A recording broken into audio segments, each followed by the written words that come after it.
कहानी की शुरुआत में हम समुद्र के बीचों बीच एक शिप को देखते हैं। उस शिप पर बहुत सारे मछुआरे होते हैं। वो सभी मछलियां पकड़ रहे होते हैं, लेकिन तभी वो लोग समुद्र से एक अजीब सी चीज को पकड़ लेते हैं। लेकिन वो चीज उन पर हमला कर देती है और उनका एक साथी बहुत बुरी तरह से जख्मी हो जाता है। वो लोग उस चीज को एक बॉक्स में बंद कर देते हैं और रेस्क्यू टीम को फोन करते हैं। कुछ ही देर में रेस्क्यू हेलीकॉप्टर वहां पर आता है और वो हेलीकॉप्टर उस बॉक्स में जिसमें वो खतरनाक चीज थी और उनके उस साथी को जो जख्मी हुआ था उसे अपने साथ ले जाते हैं। इसके बाद हम एक लड़के को देखते हैं जिसका नाम बेन है। वो समुद्र के किनारे बने एक घर में रहता है और एक रात जब वो जंगल के रास्ते से होकर कहीं जा रहा था तो अचानक एक लड़की उसकी कार के सामने आकर बेहोश हो जाती है। बेन उस लड़की को उठाकर अपने घर ले आता है और जब उस लड़की को होश आता है तो वो बेन को काफी अजीब ही तरीके से घूर रही थी और उसका बिहेवियर भी काफी ज्यादा अजीब होता है, जैसे कि उसने पहली बार किसी इंसान को देखा हो। बेन को लगता है कि उस लड़की की तबीयत ठीक नहीं है तो वो डॉक्टर को बुलाने जाता है और बेन के जाने के बाद वो लड़की बेन के घर से निकल जाती है और समुद्र के किनारे एक बोट में जाकर सो जाती है।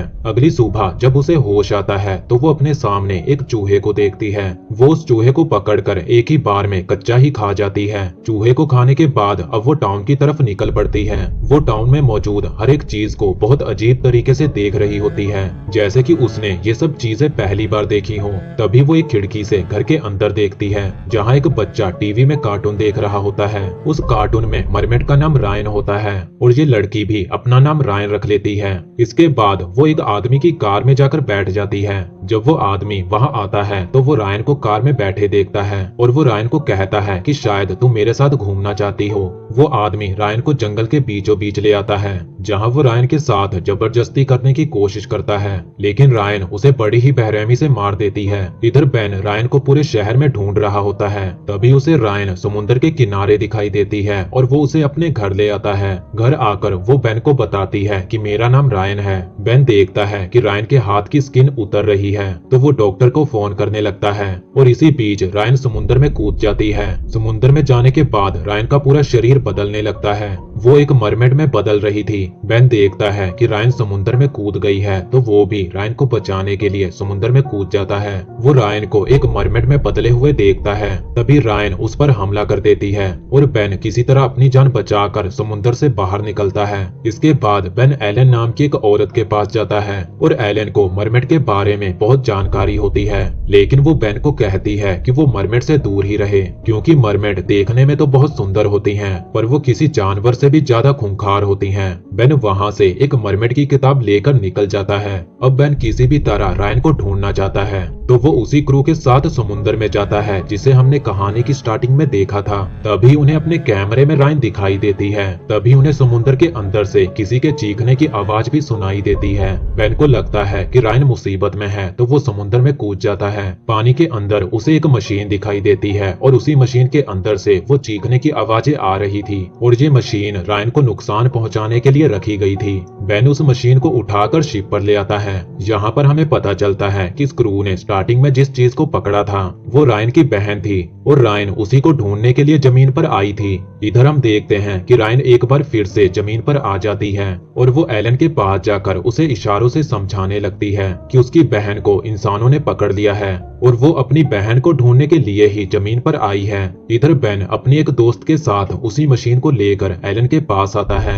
जब वो उस मशीन को ऑन करता है तो उस मशीन के अंदर से रायन की बहन की चीखने की आवाजें आती हैं और ये आवाजें पहले से रिकॉर्ड की हुई थी। अपनी बहन की चिल्लाने की आवाजें सुनकर रायन कमरे से बाहर आ जाती है। वो उस मशीन को देखने लगती है। उसे लगता है कि उसकी बहन को इसी मशीन के अंदर बंद किया हुआ है। तभी बेन उसे कहता है कि तुम्हारी बहन इस मशीन के अंदर नहीं है, लेकिन तुम्हारी बहन जहाँ भी है हम उसे ढूंढ लेंगे। इधर रायन की बहन को दिखाया जाता है जिसे आर्मी वालों ने एक टैंक के अंदर कैद किया हुआ था। इन मरमेड की एक खास बात थी कि ये अपनी आवाज और अपनी आंखों से किसी भी इंसान को अपने वश में कर सकती हैं और इसी पावर से रायन की बहन ने एक आदमी को अपने वश में कर लिया था जो हमेशा उसके टैंक के आसपास ही रहता था। यही वो आदमी भी होता है जिसे कहानी की स्टार्टिंग में रायन की बहन ने जख्मी किया था। जब भी इसे होश आता है तो डॉक्टर्स इसे इंजेक्शन देकर बेहोश कर देते हैं क्योंकि आर्मी वाले नहीं चाहते कि ये आदमी इस जगह से बाहर जाए, क्योंकि अगर ये आदमी यहाँ से बाहर चला गया तो वो सभी को मरमेड के बारे में बता देगा।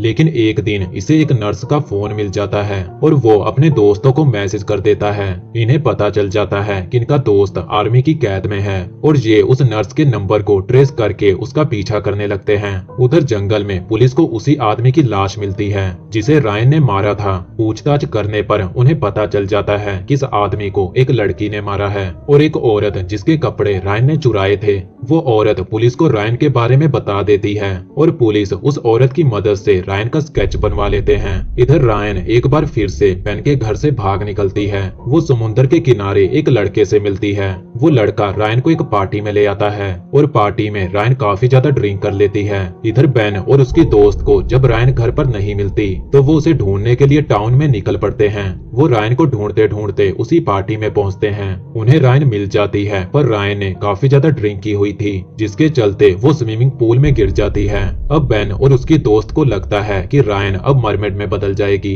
पर ऐसा कुछ नहीं होता। तो बेन उसे पूल से निकाल कर एक कमरे में ले आता है जहां रायन उन्हें बताती है कि वो सिर्फ समुद्र के पानी में ही मरमेड बन सकती है। इधर रायन की बहन टैंक से बाहर निकलकर सभी पर हमला कर देती है।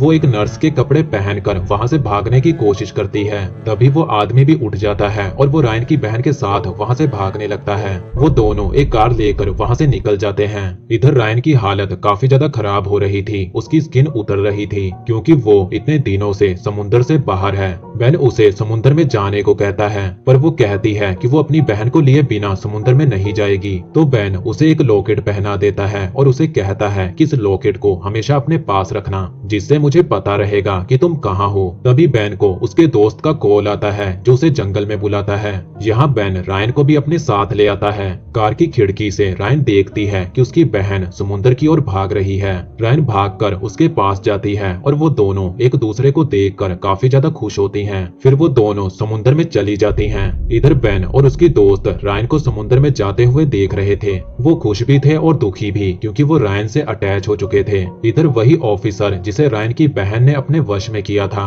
अब वो किसी भी तरह रायन की बहन को पाना चाहता था।